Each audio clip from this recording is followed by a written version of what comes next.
Hi, everyone. So, my parade of techniques is actually an Ask the Experts question, but it really kind of isn't. It was. I love listening Which is it?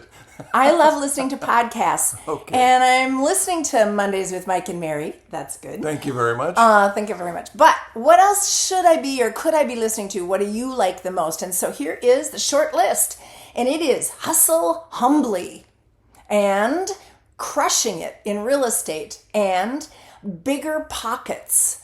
That's I like a lot about investing. And same with the Reverse Selling Podcast, who's a big FISBO guy. So I hope those kinds of things help you. There's also audio books. Dan Sullivan's book, 10 Times Growth. Stuff by Zig Ziglar. There's all kinds of audio books that you might consider listening to as well. So train the brain. Keep yourself learning. If you're not learning, you're not growing. Hey, there's a couple of podcasts you and I have guested on. Yes, there is. One was the Prospects Plus podcast. And Red X. Podcast. And also we've appeared on Margaret Rome's radio show. Oh, yeah. Sunday mornings, 12. Yeah, 12 o'clock on Sundays. At Eastern time. So check her out. Yeah, Okay. One of our Get by Giving award winners. So I have a parade of techniques. Oh, you have an actual parade of techniques? From someone who's in a slowing market. Uh-oh. That's not as superheated as it's been. Okay. Where multiple offers have disappeared. All right. Well, here's what she's doing. She's taking listings during the week and putting them on coming soon, active on Monday, coming soon. Scheduling in. Monday. Mm-hmm. And not able to be shown right. until the open house on the weekend. Okay.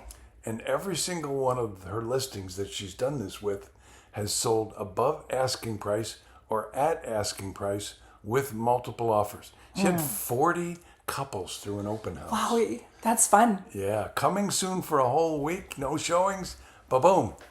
All right, so speaking of open houses, we have someone who has not ever done a broker open, but she has a $1.2 million condo, which in her market is really a big high sale price. And the question was, all right, I'm going to show my seller I'm working.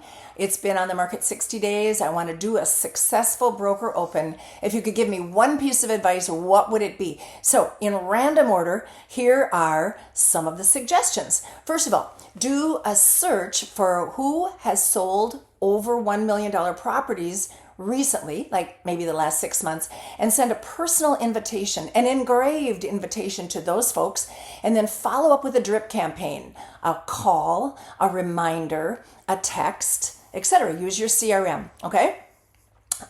What about piggybacking a broker open and on the same day invite the public? What about inviting the other people in the building to that broker open or to that public for the public part of the open house, and you could put a poster in the elevator. Ask the seller to help you promote within the system. You know, this is a building you're not allowed into, right? Okay. It's a gated community. It's a building, a secure building. So what can you do to notify the other people in that building that there's an open house opportunity? The day of, what if you had a charcuterie board or Bloody Marys or mimosas, Prosecco with raspberries? That's one of my favorite. Trader Joe's has such a good bottle for $7. And this is not a red cup event, okay? So this is, you're going to do like a highbrow, high-end kind of deal. Okay. So what if you had balloons in the lobby to greet them? What if you had a greeter dressed to the nines, maybe wearing a long gown or a tuxedo at the door, letting people in for the open house, escorting them to the elevator? Then you are the greeter in the property, but maybe you have a server, someone again wearing a tuxedo, putting that little towel over their left arm so that they can refill the punch bowl or champagne glasses. Did you know that you can buy champagne glasses for $1 at the Goodwill? And amazingly, they match. They're all like the same size. They're pretty plain. There might be some fancy ones, but anyway, you should not use a red cup. That's where I was going with that. Okay, was there anything else that was really exciting that came out of that? Oh, a Facebook invitation. Dress to the nines.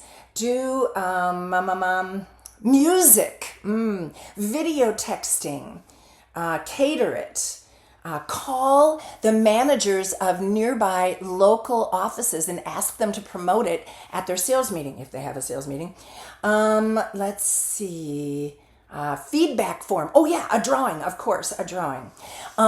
So have a drawing for everybody that gets there with, and have them ask them what they think it will actually sell for, and then the drawing is at the closing or after the closing when we know the exact price, and then there's a prize, whether it's a gas card or some kind of flower basket or whatever it is. Guess the price? Yeah, guess the price. I like it. All right, so those are the ideas. An upscale open house. Yeah, I like it. Kind of fun, huh? What is Jamie calls hers the champagne showcase? Oh yeah, she does like limos and service and stuff. So yeah, there's all kinds of fun things you can do. Creative people. I like it.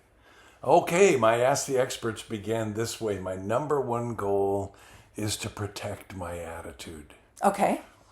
And this is becoming a major issue for lots of people these days because, I don't know, they listen to the news, I guess. Yeah, don't do that. Yeah, but here's the problem. I'm married to somebody who is in the public business. In other words, they meet people, they deal with people all the time, and I'm going to use he and she, but assign your own genders or lack thereof to this, but he's become a complainer and a whiner. First thing in the morning, all I get is complaints and whining about what morons people are and how difficult they are to work with. And then it happens again just before we go to bed. So A, I'm not sleeping well, and B, I'm spilling my coffee first thing in the morning because I'm all out of sync. How do I change things? And here's the answer. Number one, ask your hubby to schedule complaining time. We'll just do it Thursdays between 3 and 4 instead of first thing in the morning and last thing at night. You got to choose your feelings. Nobody can make you feel anything unless you give them permission to. Right. This is a sure sign that he actually trusts you. Because maybe in order to go out and deal with the public, he's got to get all this stuff off his chest first thing in the day or at the end of the day. And he doesn't trust himself to blow up at his customers, but he's hoping you'll have a sympathetic ear. Here's another one. Someday you'll miss the complaining. Well, okay. Put together a no griping zone in the house. Save the bedroom and the coffee area in the morning as the no griping zone.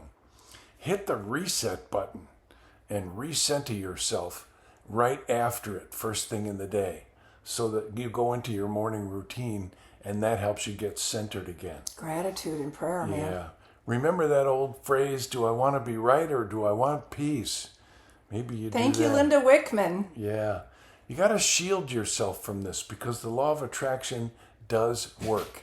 And if you complain about people, you're going to attract people who make you want to complain. Take a nap or listen to some music. There's a difference between isolating yourself from humanity and insulating yourself from the negative influence of other people. And, he has no one else to complain to. So try 30 deep breaths. Wow, talk about cleansing. And then the final piece of advice was use Floyd's 7-step one-on-one problem-solving track. And we went through it really quick. But essentially, the problem-solving track is to get someone to do something that you've repeatedly asked them to do, but they are not doing. We should type it up. I know. Or get someone to stop doing something that you've repeatedly asked them to stop doing, but they continue to do it. And so I typed it up, so to speak. Well, I was thinking we should put it in the newsletter. Well, if you want a copy, email Mike at floydwickman.com or email Mary at floydwickman.com. We'll make sure you do it because it is a magic trick. It really makes people's behavior change, especially those who you've been after time and time again to either stop or start doing something that's really hurting you and them, by the way. It's called the 7-step one-on-one problem-solving method. Hey, before we go, as you know, we've got NAR negotiating with the plaintiffs and waiting for court approval. Perhaps by the time you hear this, we'll have had it. But I just want to put in a little note that we ought to show up in Columbus. Michael and I are going to be there with a whole bunch of our Wiki friends. Limit of 100 people because of the fire code in the room. But if you can get yourself to Columbus on May 22, we're going to spend the day really working on building our skill at managing and working with buyers, communicating with the latest and greatest information available at the end of May, NAR's ABR stuff, all of that, making sure that everybody complies and that none of this holds any of us back from getting paid this year and from working effectively and efficiently with both buyers and sellers. So make sure you check out floydwickman.com and get yourself signed up. It's limited seating and we just released the seats. So you want to grab one quick and then bring a friend, introduce them to the Wickman family. I'm glad you said "and sellers" to that because it's also going to affect your pricing presentation. Absolutely. Right? Yep. So join us in Columbus. Who better to learn from, right? Yep, and May the smartest 22nd. people on the planet are going to be in that room, man.